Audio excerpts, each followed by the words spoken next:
Bismillahirrahmanirrahim. Lillahi ta'ala wa li syafaati Rasulillah Muhammad sallallahu alaihi wasallam. Khususan li mu'allifi hadzal kitab al-alama Syekhana Al-Majnun Al-Hadrami wa bi niyyatil futuh wal munuh wa rasul wa salahil jasadi wa ruh bi sirri asraril Fatihah. A'udzu billahi minasyaitonir rajim. Bismillahirrahmanirrahim.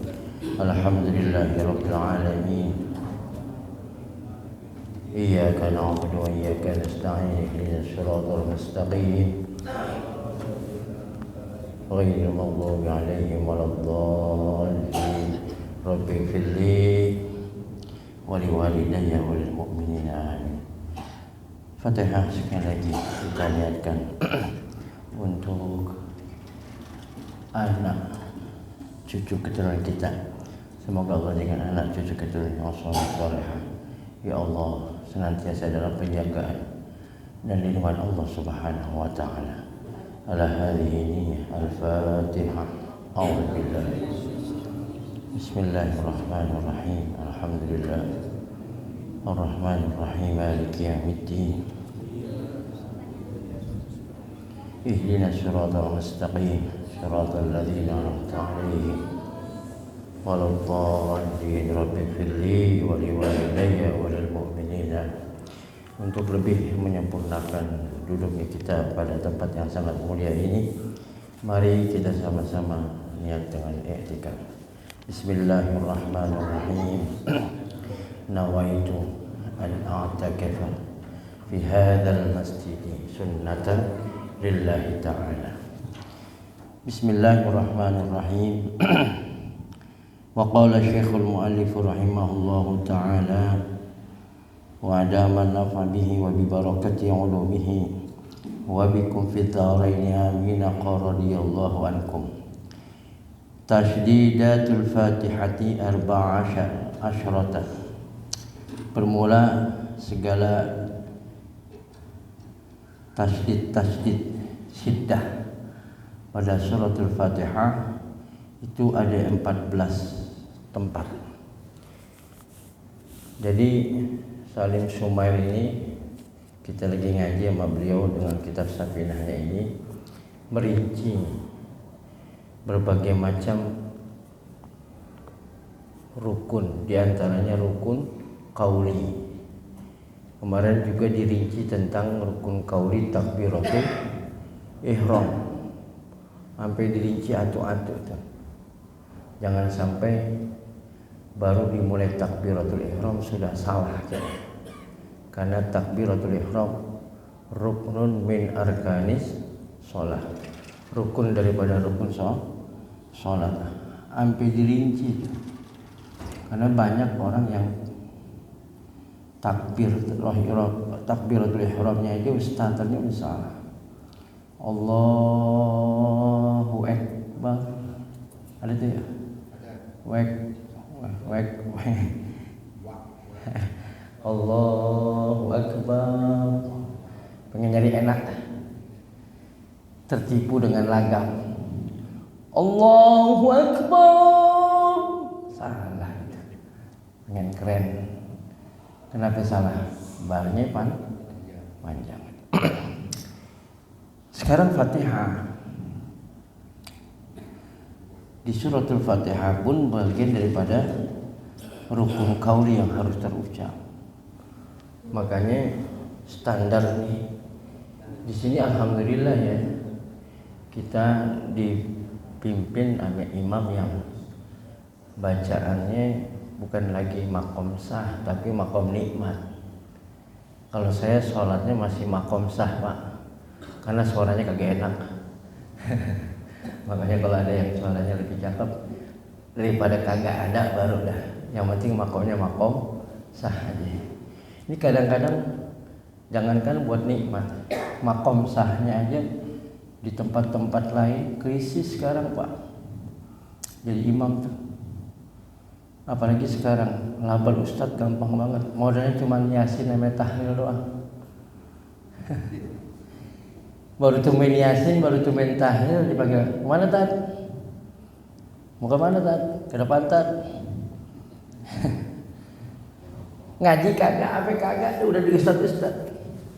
Udah gitu nggak mau ngaji lagi tuh Ustaz. Baca Fatihahnya sembarangan. Akhirnya ya Allah, yang dosa DKM. Kenapa DKM nggak berani menyiapkan imam yang standar? Tapi susah sekarang. Dikelender dah. Ayo cari imam yang standar. Nggak usah yang ini standar baca Fatihahnya. Belum pernah ditalaki baca Fatihahnya. Ada lagi kan kacau juga. Dia jadi imam. Alhamdulillahirabbil alamin. Itu fakta Pak. Loh kalau udah kayak begitu sampai dimasuk diboti sebagai imam mushola atau masjid, bacanya ngalamin itu gimana coba? Ngedandaninnya tuh. Sementara dia belum pernah talaki Quran. Ini makanya ya orang cuma sekali anakku mah jago baca Qurannya, bisa baca Qurannya. Baca Quran bukan sekadar bisa, tapi istiqomah enggak. Tiap hari mau nggak baca Quran? Kalau orang hafal Quran, semalas-malas, segoblok-gobloknya, seapes-apesnya nggak boleh kurang dari 1 juz. Kalau nggak dosa tuh orang.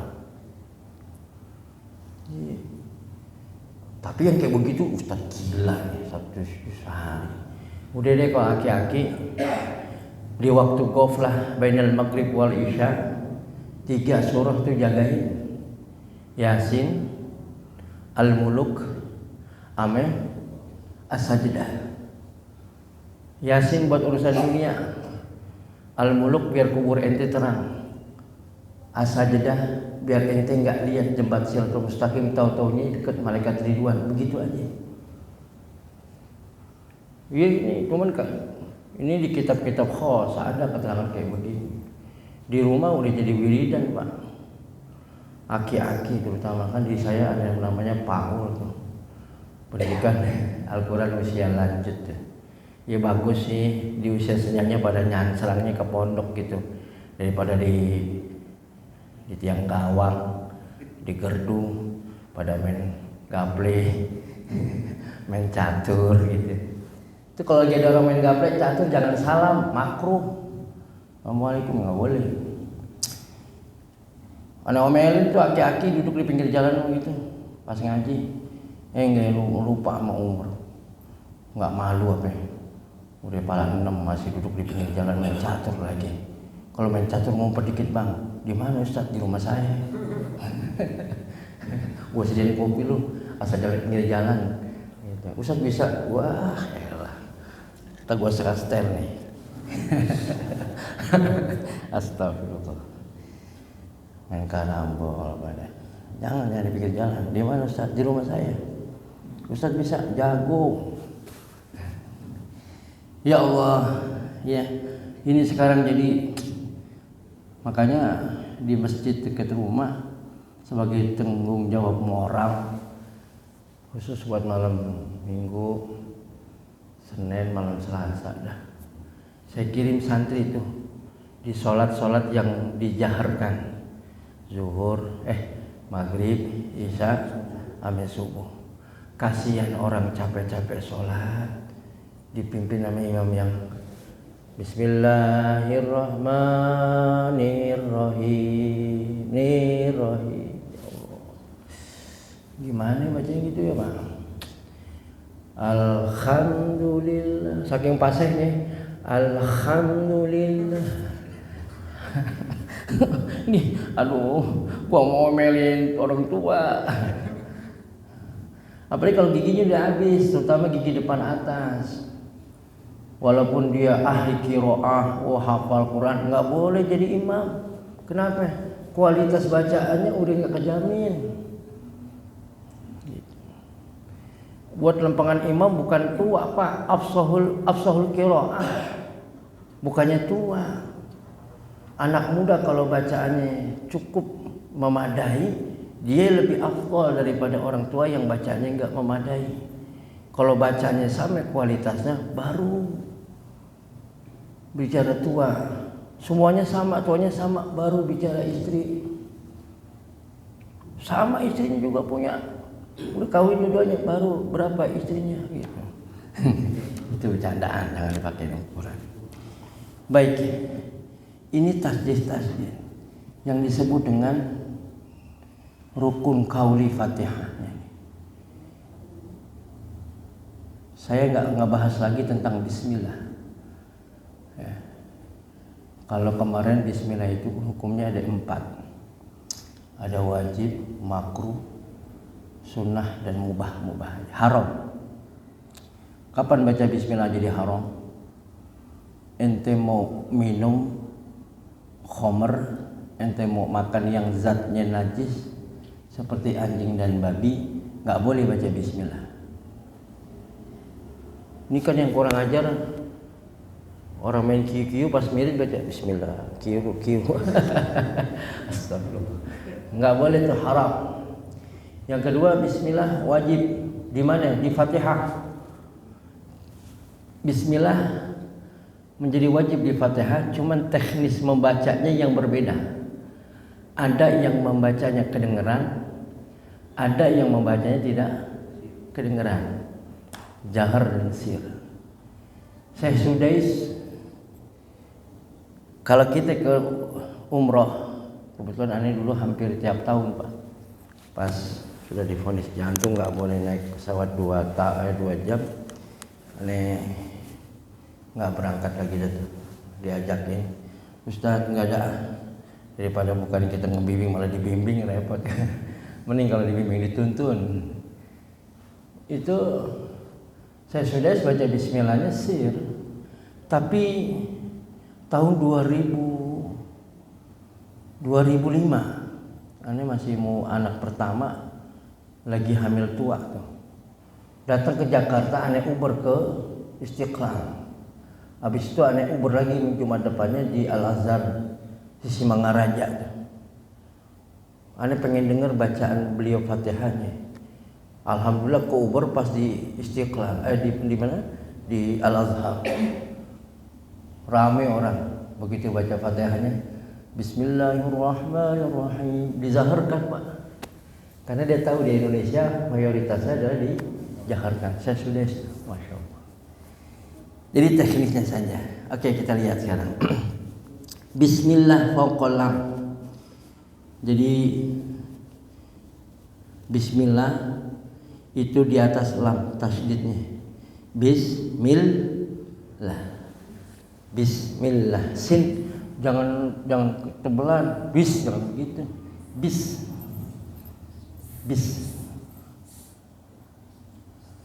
Ar-Rahman fauqar ra. Kedua itu Ar-Rahman di atas ra, tasydidnya tuh. Ar-Rahim. Ketiga itu Ar-Rahim di atas ra juga.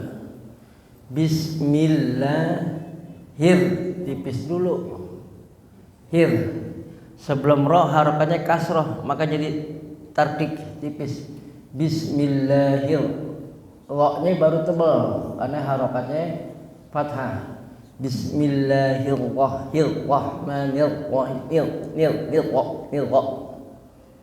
Jelek deh mukanya dia baca gitu harusnya. Kalau di Jawa baca Fatihah aja sampai 3 bulan.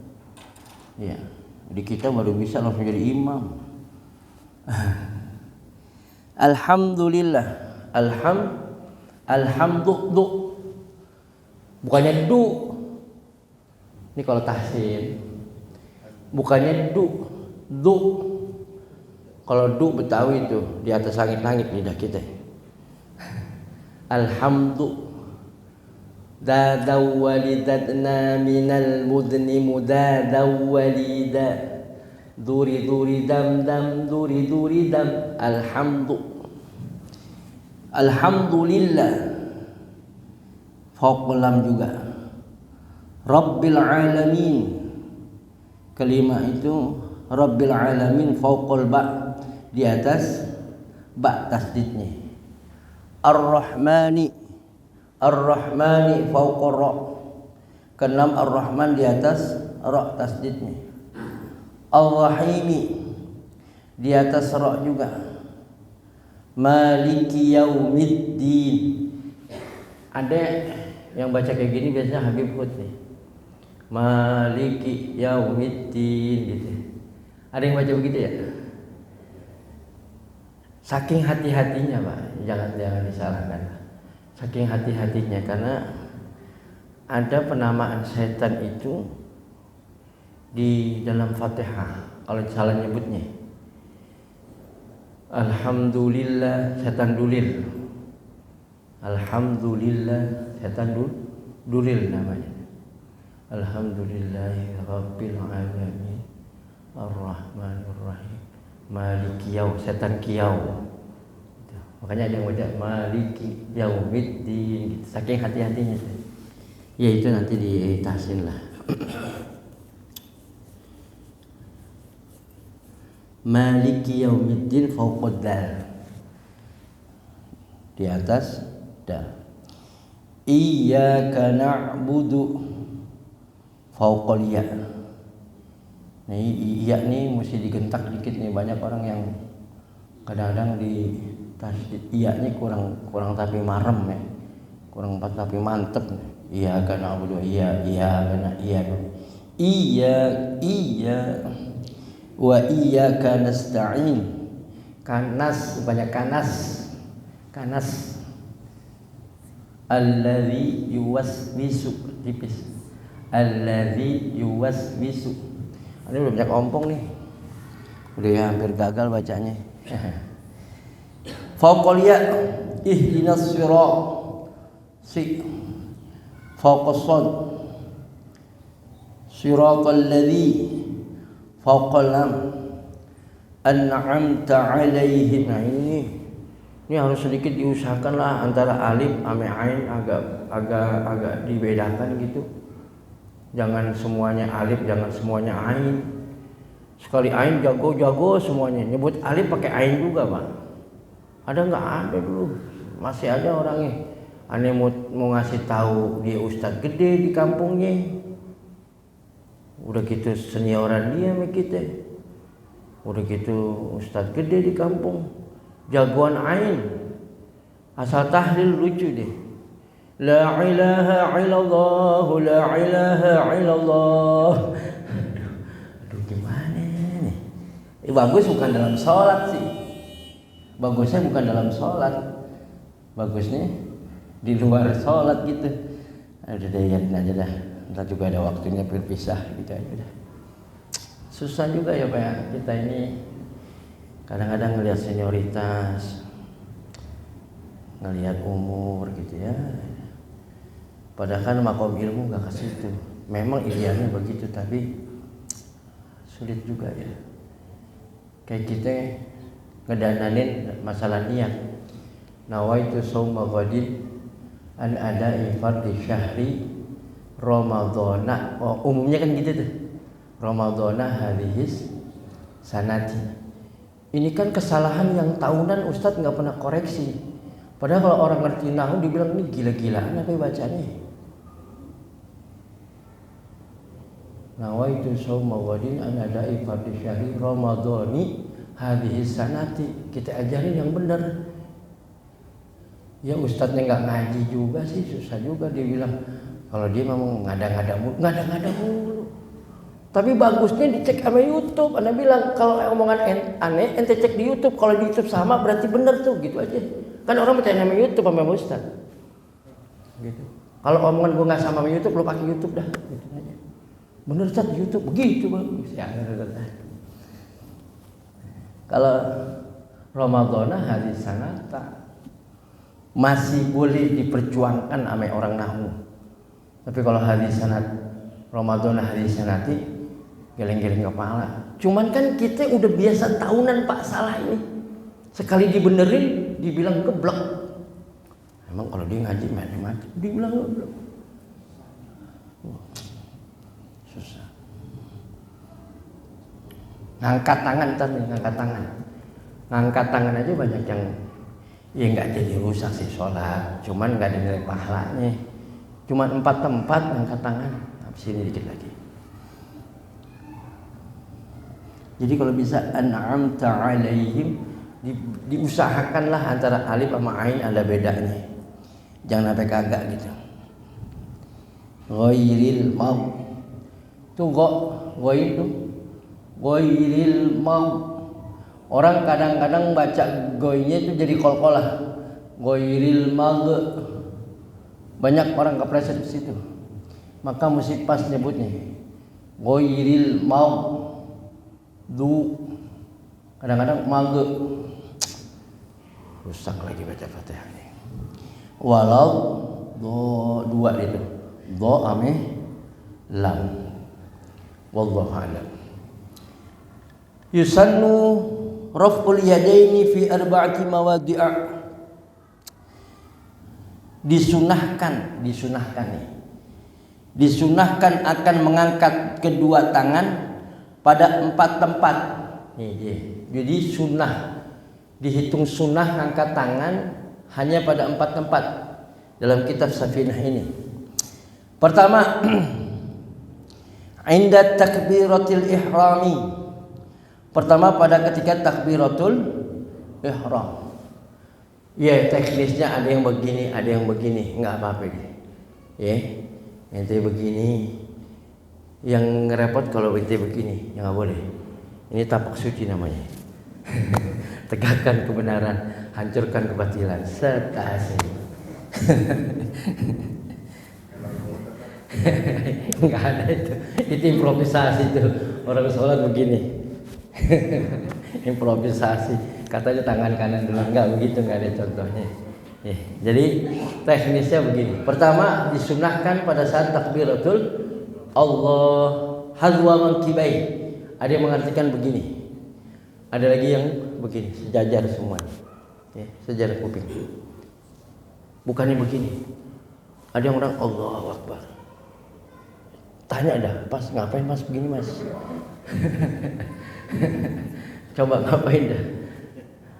Allah. Oh dia lagi narik ikat buat kontak loh. Ya udah gini.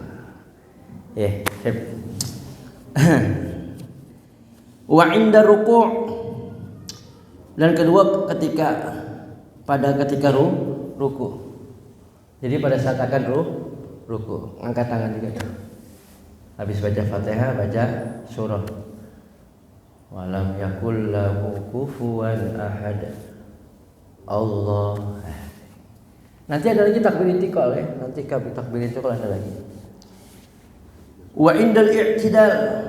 Dan ketiga pada saat ketika i'tidal.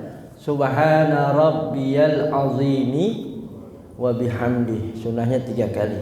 Saat itulah kita juga disunahkan mengangkat kedua tangan. Sami Allahu liman, dahnya nyampe di sini. Sami Allahu liman hamidah. Baru. Bukan Rabbana walakal hamd. Rabbana walakal hamd. Habis itu baca apa? Baca Sami Allah. Jadi baca Robbananya itu pada saat kita Sami Allahu liman hamidah. Rabbana lakal hamdu mil'us sama wa mil'ul ardi wa mil'u ma syi'ta min syai'in. Jadi Sami Allahu liman hamidah itu kan sejarahnya kisahnya Abu Bakar As-Siddiq itu. Ketika dia takut ketinggalan sholat, kan batas dapat rakaat ame imam batasnya ruku itu asal kata rakaah. Barang siapa yang dapat rukunya imam maka dapat 1 rakaat. Ruku rakaat. Begitu nyampe kita lam yakul lahu kufuwan ahad, kita nyampe imam ruku, Allahu Akbar, kita Allahu Akbar langsung ruku. Subhanallah. Imam Sami Allah, bah, itu dapat 1 rukun namanya itu. Tapi kalau baru nyampe imam sudah, atau kita begitu Allahu Akbar baru imam sudah berdiri tegak, nggak dapat, ketinggalan namanya.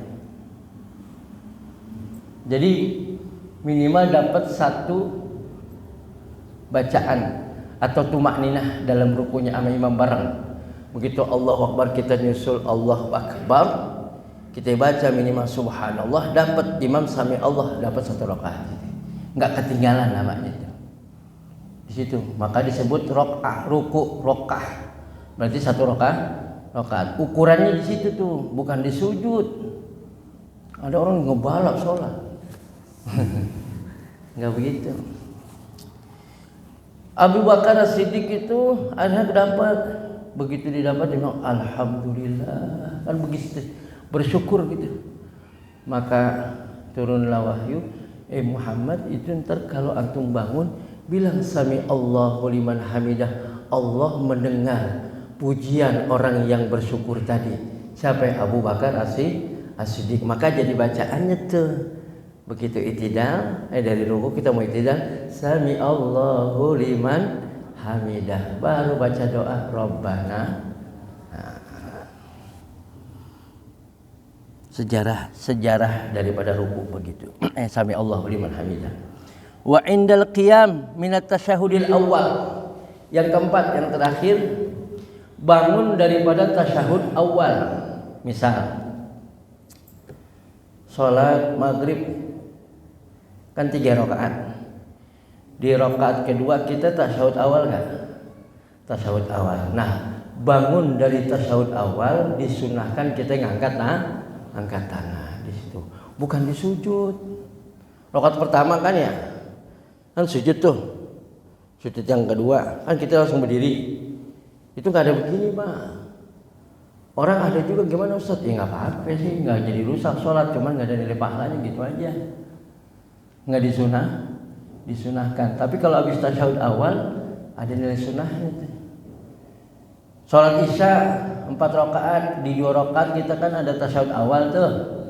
Nah, bangun kan Allahu Akbar, disunahkan ngangkat tangan. Jadi mengangkat kedua tangan dalam sholat itu disunahkan pada 4 tempat. Yang pertama takbiratul ihram, yang kedua takbir ketika akan ruku, yang ketiga takbir ketika yang kedua yang pertama takbiratul ihram, yang kedua ketika akan ruku, yang ketiga bangkit dari ruku mau i'tidal sami Allahu liman, yang keempat habis tasyahud awal. Itulah 4 tempat yang disunahkan untuk mengangkat kedua tangan. Di luar itu kagak. Kayak kemarin tuh, nanti kita akan bahas sujud sahwi. Udah dibahas belum di sini? Belum ya, sujud sahwi. Hati-hati tuh, banyak orang yang terutama di sholat Idul Fitri Idul Adha banyak yang salah imam, bahkan jadi batal. Lagi imam pakai ngingetin. Saya hanya mengingatkan bukan menggurui. Nanti takbir itu ada 7 di rakaat pertama di luar takbiratul ihram. Takbir yang kedua 5 di luar takbir intikal. Salah imam, yang diingetin lu, bukan lu ngingetin jamaah. Cuma kan nggak action kalau begitu. Sebenarnya yang diingatkan itu bukannya jamaahnya, imamnya yang diingatkan. Imam mau bagaimana imamnya kan? Abis begitu dia lupa, Pak. Begitu baca Allahu Akbar, Bismillahirrahmanirrahim. Si makmum juga nggak ngaji kali ya. Ditasbih sama dia. Subhanallah. Si imam kaget. Dia takbir. Wah, batal dong. Kenapa batal? Dari rukun keluar kepada sunnah. Gilanya lagi pakai sujud sahwi. Wah, nah, ini kacau nih. Imam nggak tahu asbabus sujud sahwi, nanti di sini ada nih sebab-sebab sujud sahwi. Ada sunnah hayat, ada sunnah abad. Ada sunnah yang terkena kewajiban sujud sahwi, ada sunnah yang tidak terkena kewajiban sujud sahwi. Kalau 7/5 dalam sholat itu dia namanya sunnah hayat, sunnah yang ente tinggalin, nggak perlu ente ganti dengan sujud sahwi dan nggak perlu keluar lagi. Udah baca bismillah, masuk nggak ke rukun namanya itu? Pakai keluar lagi, ditakbir lagi, batal, Pak. Kayak orang lupa harusnya tasyahud awal dia berdiri. Udah tegak makmum tasbih subhanallah dia balik turun batal tuh sholat. Nanti ukurannya dibatalnya di mana tuh? Ya. Nanti akan dibahas deh. Cuplikan dulu biar antum datang.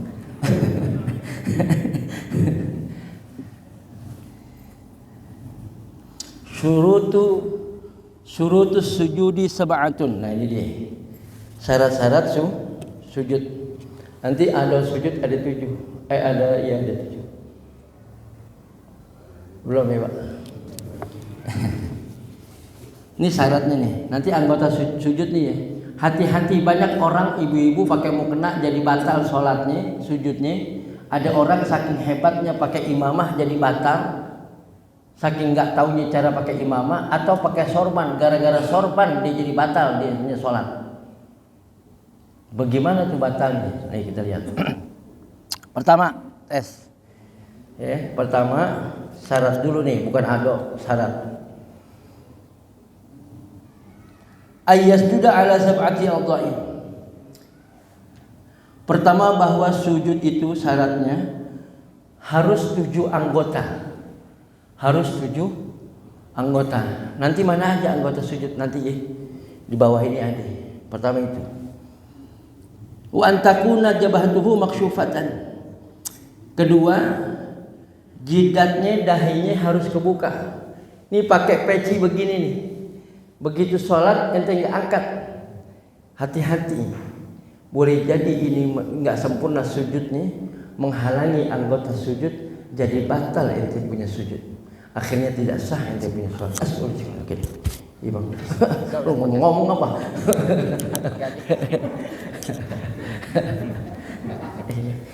Iya. Wah, lu lagi serius ini. Wabinya kan. Bagus kan cewek, kalau cewek gue peluk tuh. Jadi jidatnya harus kebuka Pak, begini dikit. Yeah.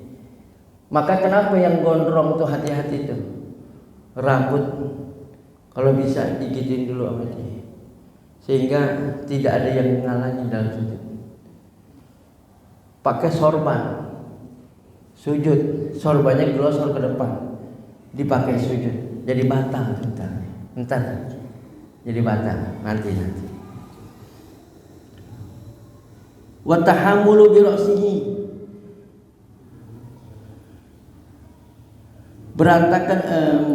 meratakan sedikit dengan kepalanya. Artinya sujud itu disunahkan agak ditekan sedikit jidatnya, jangan ditahan kayak orang pusat ditahan begitu, tapi agak ditekan sedikit ya, sedikit aja, jangan sampai lupa. Yang penting ada penekanannya. Wa adamul huwiyyi li ghairihi, dan keempat jangan ia turun karena lainnya.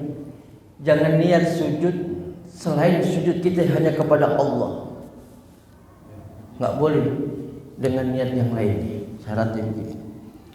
Wa alla yasjuda ala syai'in yataharraku biharakatihi. Nah ini dia nih, masuk yang kelima. Jangan sujud ia musolli atas sesuatu yang bergerak dengan geraknya. Nih kita pakai sorban, kita sujud, sorbannya glosor kan, saking panjangnya. Jadi di depan muka kita kayak sejadah, tapi masih gantung di sini Pak. Kita sujud di atas itu, maka nggak sah kita punya sujud. Kalau mau sejadahnya, sorbannya turunin atau tarik. Sama memang mak kan pakai mau kena kayak mau kagak terserah deh enggak. Mau kenanya glosor ke sana, di sujud tuh. Kalau kita bergerak, ingat bergerak dia, itu batal. Maka tarik itu mukena. Paham nggak nih? Pakai sorban. Tapi yang lucu lagi udah pakai sorban, begitu sholat jadi sejadah, salah lagi. Kenapa? Ente sholat, aneh sholat, sama-sama tadi sholat. Ente pakai sorban, aneh nggak pakai sorban, pahala ente 70 kali lipat Pak. Keutamaan sorban itu. Makanya kalau udah pakai sorban, kalau di hari Jumat, udah jangan pakai diturun jadi sejadah. Apalagi pakai siwak lebih 70 kali lipat lagi tuh. Nih, nggak punya sorban pakai tali rapia. Nih kayak gini nih, saking disunahkannya kita pakai sorban. Kalau bisa di hari Jumat dah, pakai tuh sholat. Jadi kalau lagi sholat pakai sorban nggak apa-apa Pak, sunnah, ya pakai. Asal jangan begini di kepala deh. Boleh nggak? Ada sunnah juga, cuman buat kita nggak deh. Kita orang umum nggak boleh ya. Karena sekarang nggak punya adab. Mendingan pakai belangkon sekalian. Atau kayak Kang Dedi itu. Oke.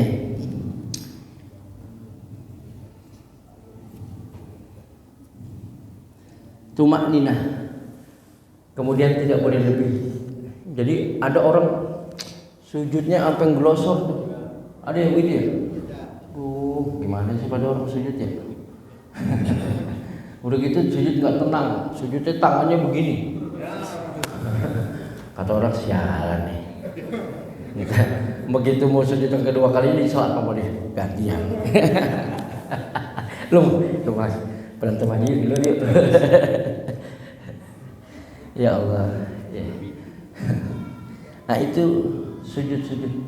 Anggota sujud nanti ada berapa? Nih. A'dha'us sujudi sab'atun. Bermula segala anggota sujud itu ada 7. Wallahu a'lam bishawab. Terima kasih. Mohon maaf. Assalamualaikum warahmatullahi. Oh error. 2 kali ngomong dong. Ya udah, singkatnya aja. Anggota sujud itu 7. 1. Hidung sama ini dihitung 2. Dihitung 1 ya, 1 paket. 1 2 3 4 5 6 7. Tuh. Nggak boleh orang sujud kakinya begini Pak. Ada yang begini ya? Ente mau sujud di gini boleh, dirapetin boleh. Tapi kalau Anda bilang yang afdolnya rapet, Anda dibilang Anda mau salafi lagi. Begini afdol, begini jangan disalahin, dua-duanya boleh. Jadi ini anggota sujud nih. 1, 2, kemudian lutut 3, 4, tangan 5, 6, 7. Jidat sama hidung dijadi 1. Itu dia. Maka masih begini ya. Ini bukan ini.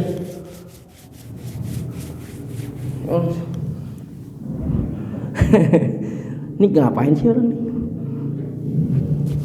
Enggak ya, tapi sejajar ini. Ya. Itu a'dha'us sujud. Ya. Gimana turunnya? Ada 2. Ada yang begini boleh. Ada yang tangan, cuman caranya setengah duduk. Allah. Udah begini baru, bukan dari sini Pak. Ntar ente sundul-sundulan. Ya. Jadi begini. Udah begini baru boleh. Dua-duanya. Ya.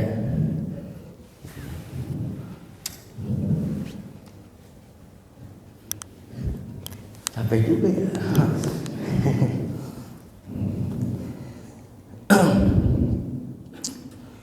Jadi sekali lagi kaki jangan begini ya Pak ya. Kaki harus begini. Butunil asabi.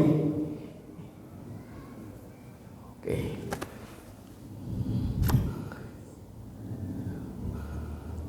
Nah, baru ini itu tasdid tasyahud. Tasawuf sampai mana? Batasannya minggu depan. Ini lagi kurang sehat jadi agak nyesek deh. Jadi tasawuf terutama nanti pentingnya pada saat tarawih. فبأي آلاء ربكما تكذبان